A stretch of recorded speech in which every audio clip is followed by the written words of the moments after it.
Good day mga sityo, welcome ulit sa aking channel sa Antonio Adventure Attack and Survival. Ako'y bumalik muli dito sa lupa na marami dating puno na pinagpuputol ng mga mag-uuling. Kaya ang tawag ko sa area na ito, ang sumpa ng kapre. At may nakuha pa akong information kung ano ang mga nangyari sa mga taong nagputol ng mga puno dito at kinumbert ito sa taniman ng mais. Kaya samahan nyo na ako at tayo ay umatak na. Kung makita nyo sa akin likuran kung gaano kabilog itong pinag-ulingan nila, yan ha, siguro kung didipahin ko baka mga 4 na dipang ganyan papunta dito. So dati kasi ito nung unang panahon pinagbahayan. So yung mga taong nakatira rito noon ay nangamatay na. So giniba na yung bahay. Papakita ko sa inyo yung mga pundasyon na naiwan. Dito pala ay maraming puno. May sinaunang puno ng chiko na almost 100 years old na. May sinaunang puno ng mangustin na almost 100 years old na rin. At mga puno pa ng rambutan, may natira pang isang puno, may puno pa rin ng tuhat, may puno ng star apple kung tawagin ay koyamito, marami din puno ng mangga, at marami ding puno ng nyog. Ay lahat pinaggagayat para nga gawing taniman ng mais. Ito makita nyo yung maisan yan dyan, yun yung mga kulay berde na yan, yan mais yan. So ayan ang nangyari dyan. Kaya nga may nakuha kong info kung ano ang mga nangyari doon sa mga taong naggagayat ng puno rito. At sila isinumpa ng kapre na naninirahan daw sa eryang ito. At ako'y lilibot pa, papakita ko sa inyo yung dating pinagbahayan ng mga tao na nung unang panahon pa, pre-war pa daw. Nakatira sila dito, tapos nagsitanda na, anak, apo, hanggang apo sa tuhod, yun, giniban ang bahay, lumipat na sa ibang lugar.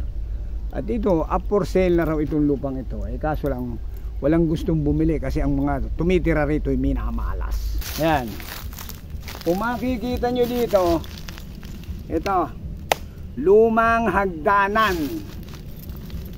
Yan nung unang bahay dito. Yan na lang ang naiwan. Saka yung mga ibang mga bato na lang sa garden. Tapos yung isa pa doon, pupuntahan pa natin yung isang parte ng bahay doon na pundasyon na lang ang naiwan sa may parte doon. Kaya matak tayo ron. So ito na lang ang naiwan din. Hindi ko alam kung ito ay parte ng bintana kasi may flower box. Ilagyan nila ng flower box doon. Yan. So yung makita nyo yung maisan. At maraming puno ang pinutol. At ayon sa nakuha kong information, yun daw unang nag-uling dito ay pinagpuputol nga ang maraming puno rito, ay biglang nagkasakit. Hindi niya maipaliwanag ang sakit niya. Then later on sumakit ang likod at napuno daw ng nana ang likod. At yung nana ay pumunta sa may parting buto. At ayon sa nagkwento sa akin, hindi lang daw isang tasang nana ang nakuha. Dahil kinabitan na ng hose, nasa ospital ng halos 60 days, 2 o 3 buwan doon. At yung nana ay tumutulo, nakalagay na daw sa 1.5 liters ng bote. At yung nana ay tulo ng tulo. Yung tao ay nagmukhang butot balat na. Dahil nga dugo at nana ang lumalabas sa kanyang katawan. Yun daw ay sumpa ng kapre. Gumastos daw sila ng 250,000. Pero Sa kabutihang palad, ang tao ay nabuhay. Tapos matagal sa ang recovery niya, almost a year. Ngayon daw ay medyo tumataba na at yung tao ay nakakalakad na. Hindi ko alam kung iyon ay pinasuob o humingi ng tawad sa kapre. At ayon nga sa kwento na narinig ko doon sa aking hipag na dati tumira din sa bahay dito, na ang kanilang baboy ay nag-alaga sila. Basta tuwi silang mag-aalaga ng baboy ay nagkakanta todas. Hanggang sa hinintunan nila ang pag-aalaga ng baboy, yung kanilang pigiri na yan. Yun daw nagputol ng malalaking puno dito ay namaga ang paa na parang ilipantitos kamaga. So dinala daw sa doktor at pinatingnan, hindi naman daw makita kung ano ang dahilan ng pamamaga ng paa. Hindi na halos makalakad, buwan na. So hanggang isang araw daw may nagsabi na, bakit di nyo subukan na magpatingin sa albularyo? So nagpa-albularyo daw yung taong namaga ang paa. At nung matawas, ayon sa kwento, ay lumabas daw sa tawas isang parang maitim na tao. So yun ang kapre.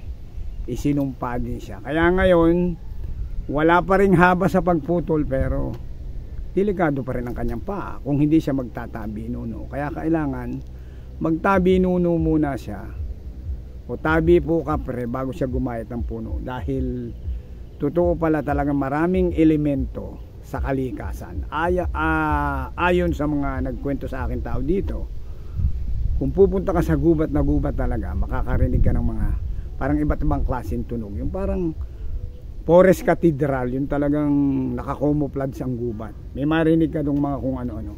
Merong mga man of the forest doon, yung mga unseen spirit, mga nagbabantay sa gubat. Kaya yung mga nanggagayat ng puno, yun ang nangyayari. Merong lumalaki ang kamay, merong binabalisaw-saw ng todo na hindi mo mapanala, nilalagnat. Meron nga yung nagnana ang likod at yung namaga ang paa. Kaya dapat igalang din natin ang ating inang kalikasan. Kung makita nyo yung paligid, ayan, daming mga pinagputulan ng mga puno dyan. Ayan, doon, dito sa parting ito, ayan, malaking puno din ang ginayat dito. Tingnan natin ito, kita nyo yan, laking puno ang ginayat dyan, saka mga puno ng yung meron pa dong isa, ito puno ng kamyas, ginayat din. Ito lansones itinira, lansones itinira din, lansones itinira. At itong isang punong ng rambutan, isa pa ring puno ng lansones, at dalawang puno na lang ng mangga. At yan, kita nyo sa paligid, ubos na. Makita naman nyo ito, isang malaking troso, pero ito ay puno ng buli. Ito namang ganitong klase ng puno nagse-self-destruct to. Pag namunga na at naubos ang bunga, ito ay namamatay na ng kusa. Hindi ito pwedeng gawing lumber kasi fiber, parang bukbuk lang ang loob nito. Yan. Mga kasityo, inuupuan ko itong itong malaking pinutol na puno ng buli dito ko. Yun nga yung isa pang kwento rin, ayon sa hipag kong dating tumira rito.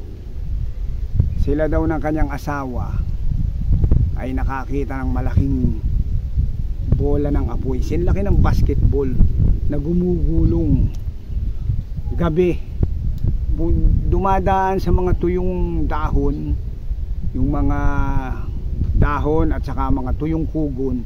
Hindi na susunog yung kugon. Tapos pagulong-gulong daw yung bolang apoy na yon. Tapos biglang bumangga sa puno ng malaking dalanghita at bumagsak, bumaon dun sa ilalim. Ang tawag dito ng mga tao ay San Telmo. Sa ibang lugar, Saint Elmo's Fire. Pero dito, ibang paniniwala ng tao, nakakatakot yun para sa kanila. Saka dati marami rin ditong puno ng kakao, pinaggagayat na rin. Puno din ng mga dalanghita, gayat na rin. So may natira pang puno ng mangga.